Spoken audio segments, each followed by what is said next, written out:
আসসালামু আলাইকুম। সবাইকে স্বাগতম জানাচ্ছি আমার নতুন একটি ভিডিওতে। আশা করি সবাই অনেক ভালো আছেন। তো বরাবরের মতো নতুন একটি তথ্যবহুল ভিডিও নিয়ে আপনাদের মাঝে হাজির হলাম। আজকের ভিডিওর টপিকস যে আমরা কেন প্রথম মেরিট লিস্টে অর্থাৎ এনইউ এক্সাম ভর্তিতে আমরা কেন প্রথম মেরিট লিস্টে চান্স পাই নাই, এখানে একটা ভুল থাকতে পারে। ফার্স্ট অফ অল যে হচ্ছে আপনার সাবজেক্ট চয়েস। সাবজেক্ট যদি অনেক ডিমান্ডেবল হয় তাহলে আপনার যদি টোটাল মার্ক কম হয় সেক্ষেত্রে আপনি প্রথম মেরিট লিস্টে আসেন নাই। আর সেকেন্ড যে ভুলটা সেটা হচ্ছে যে আপনার হচ্ছে যে অনেকে আছেন সাবজেক্ট চয়েস দিছেন মাত্র একটা একটা অনেকে চয়েস দিছেন, সর্বোচ্চ দিলে দিছেন দুইটা। অর্থাৎ আপনি এমন এমন সাবজেক্ট চয়েস দিছেন যেটা ধরেন যে আপনি বাংলা দিছেন অথবা ইংরেজি দিছেন, এই দুইটা আপনি সাবজেক্ট চয়েস দিছেন, সেক্ষেত্রে আপনার মার্ক কম। আপনার কি এটা আদৌ আসবে? আপনার সেকেন্ড মেরিট লিস্টেও এটা আসবে না, কোনোদিনও আসবে না। যেহেতু প্রথম মেরিট লিস্টে আসে নাই, তার মানে সেকেন্ড মেরিট লিস্টেও আসবে না। সেজন্য আপনাদের এইটা হচ্ছে সবচেয়ে বড় ভুল। আপনারা এতটাই ওভার কনফিডেন্স হয়ে সাবজেক্ট চয়েস দিচ্ছেন যে আমাদের এটা আসবে, কিন্তু আপনার টোটাল মার্ক কম।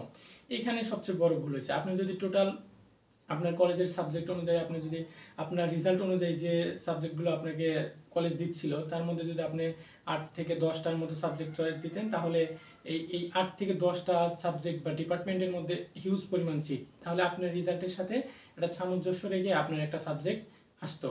এখন আপনার মনে হচ্ছে যে এখন বড় ভুল করে ফেলেছি। আসলে এই ভুল এখন আর সংশোধনের কোনো উপায় নাই।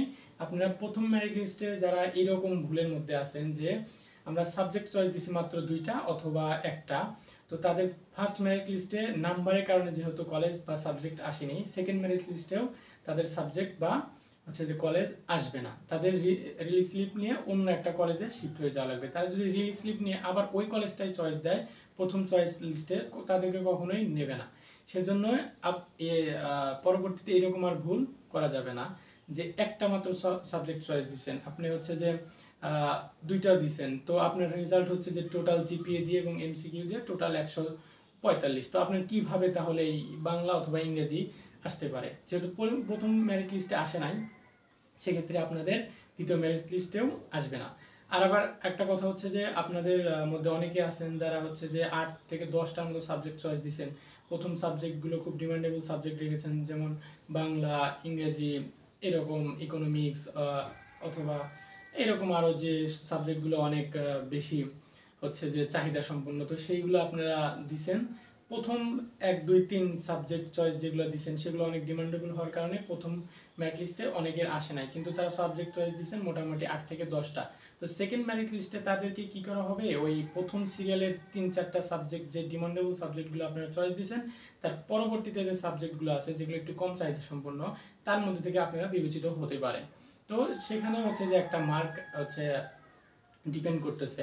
আবার অনেকের এরকমও প্রশ্ন যে আচ্ছা আমার টোটাল মার্ক হচ্ছে 150 153, তাহলে কি আমি সেকেন্ড মেরিট লিস্টে আসবো? এটা হচ্ছে পুরোপুরি ডিপেন্ড করে আপনার ওই কলেজে যারা পরীক্ষা দিছে তাদের উপর, অর্থাৎ তারা কেমন নাম্বার পাইছে। যদি অ্যাভারেজ নাম্বার 155-র উপরে থাকে, সেকেন্ড মেধা তালিকায় যে নেবে তারা 155-র উপরে যদি কল করে নেয়, তাহলে সেক্ষেত্রে আপনার 150 হতে পারে আপনার কাছে অনেক বেশি নাম্বার অন্য অন্য কলেজের তুলনায়। তো সেক্ষেত্রে আপনি তো সেকেন্ড মেরিট লিস্টেও চান্স পাবেন না, এটা একটু স্বাভাবিক। তো এই জন্য আপনারা হচ্ছে যে যে যে কলেজে অর্থাৎ কলেজে আপনারা হচ্ছে নোটিশ বোর্ডগুলো মানে নোটিশগুলো দেখেন, তারা হচ্ছে যে বারবার নোটিশগুলো প্রকাশ করবে এবং সেদিকে লক্ষ্য রাখেন এবং দ্বিতীয় মেধা তালিকা পর্যন্ত অপেক্ষা করুন। তো এই ছিল আজকের মূল ভিডিও। যদি ভিডিও থেকে আপনারা উপকার পেয়ে থাকেন তাহলে চ্যানেলটা অবশ্যই সাবস্ক্রাইব করে দিবেন। ধন্যবাদ সবাইকে। আসসালামু আলাইকুম।